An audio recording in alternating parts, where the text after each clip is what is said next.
Assalamualaikum warahmatullahi wabarakatuh. Hamdan syukran lillah, sholatan wassalaman ala rasulillah, amma ba'd. Yang saya hormati Ibu dosen Lilik Riyandita, MPhil, selaku dosen pembimbing mata kuliah Filsafat Umum. Pertama-tama, marilah kita panjatkan puja dan puji syukur atas kehadirat Allah Subhanahu wa Ta'ala yang telah memberikan rahmat dan karunia-Nya kepada kita semua. Kedua kalinya, sholawat serta salam kita curahkan kepada junjungan kita Nabi Muhammad SAW. Semoga kita mendapatkan rahmat dan hidayahnya di yaumul akhir nanti. Amin amin ya rabbal alamin. Baik, di video kali ini saya akan memaparkan sedikit materi mengenai ontologi dalam mata kuliah Filsafat Umum. Term ontologi pertama kali diperkenalkan oleh Rudolf Goclenius pada tahun 1636 Masehi. Ontologi merupakan salah satu di antara lapangan penyelidikan kefilsafatan yang paling kuno. Awal mula alam pikiran Yunani telah menunjukkan munculnya perenungan di bidang ontologi. Atas perenungannya, mengenai terhadap air merupakan substansi terdalam mengenai asal mula dari segala sesuatu.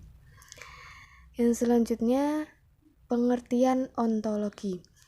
Kata ontologi berasal dari perkataan Yunani, on atau being, dan logos atau logis. Jadi, ontologi adalah teori tentang keberadaan sebagai keberadaan atau ilmu tentang yang ada. Sedangkan menurut istilah, ontologi adalah ilmu yang membahas tentang hakikat ada, yang merupakan ultimate reality baik yang berbentuk jasmani atau konkret, maupun rohani atau abstrak. Dalam perkembangan Christian Love membagi dua metafisika, yang pertama metafisika khusus dan metafisika umum. Untuk metafisika khusus itu terbagi menjadi tiga. Pertama, kosmologi. Kosmologi adalah cabang filsafat yang secara khusus membicarakan alam semesta. Yang kedua, psikologi. Cabang filsafat yang secara khusus membicarakan jiwa manusia. Yang ketiga, teologi. Cabang filsafat yang secara khusus membicarakan Tuhan. Yang kedua yaitu metafisika umum. Terbagi menjadi satu, yaitu ontologi. Ontologi adalah cabang filsafat yang membicarakan prinsip yang paling mendasar. Dalam pemahaman ontologi dapat dikemukakan dalam pandangan pokok pikiran, antara lain pertama monoisme, kedua dualisme, ketiga pluralisme, keempat nihilisme, yang kelima agnostisisme. Baik, langsung saja kita masuk ke pembahasan monoisme. Monoisme itu memiliki dua aliran. Yang pertama aliran materialisme atau disebut naturalisme, dan yang kedua idealisme atau disebut spiritualisme. Yang pertama materialisme. Aliran ini dipelopori oleh bapak filsafat yaitu Thales, mengemukakan bahwa alam saja ada, yang lainnya di luar alam tidak ada. Yang dimaksud meliputi benda dan roh merupakan naturalisme. Sedangkan menurut materialisme menganggap roh adalah kejadian dari benda. Aliran yang kedua yaitu idealisme atau disebut spiritualisme yang dipelopori oleh Plato, mengemukakan bahwa hakikat yang beraneka ragam itu semua berasal dari roh atau sejenisnya, yaitu sesuatu yang tidak terbentuk dan menempati ruangan. Pokok pemikiran yang kedua yaitu dualisme. Tokoh dalam paham ini adalah Descartes yang dianggap bapak filsafat modern. Berpendapat bahwa benda terdiri dari dua macam hakikat sebagai asal sumbernya, yaitu hakikat materi dan hakikat roh atau benda dan roh atau jasad dan spirit. Materi bukan muncul dari roh, roh bukan muncul dari benda kedua hakikat itu. Masing-masing bebas dan berdiri sendiri, sama-sama azali dan abadi. Hubungan keduanya menciptakan kehidupan dalam alam. Contohnya tentang adanya kerjasama kedua hakikat dalam diri manusia. Yang ketiga, pluralisme. Tokoh dalam aliran ini adalah William James.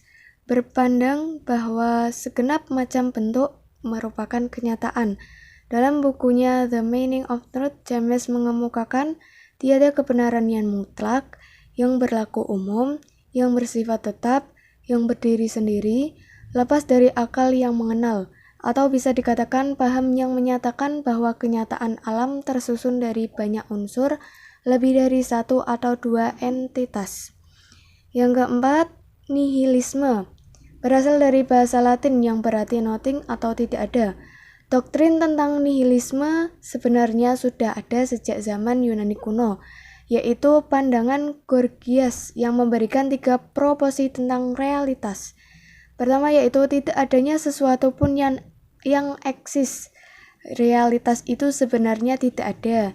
Kita harus menyatakan realitas itu tunggal dan banyak, terbatas dan tak terbatas. Yang kedua, bila sesuatu itu ada, ia tidak dapat diketahui, disebabkan oleh penginderaan itu tidak dapat dipercaya, penginderaan itu sumber ilusi. Yang ketiga, sekalipun realitas itu dapat kita ketahui, ia tidak akan dapat kita beritahukan kepada orang lain. Pokok pemikiran yang terakhir yaitu agnostisisme. Aliran ini dapat kita temui dalam filsafat eksistensi dengan salah satu tokoh yaitu Søren Kierkegaard. Paham ini mengingkari kesanggupan manusia untuk mengetahui hakikat benda. Timbulnya aliran ini karena belum dapatnya orang mengenal dan mampu menerangkan secara konkret akan adanya kenyataan yang berdiri sendiri dan dapat kita ketahui.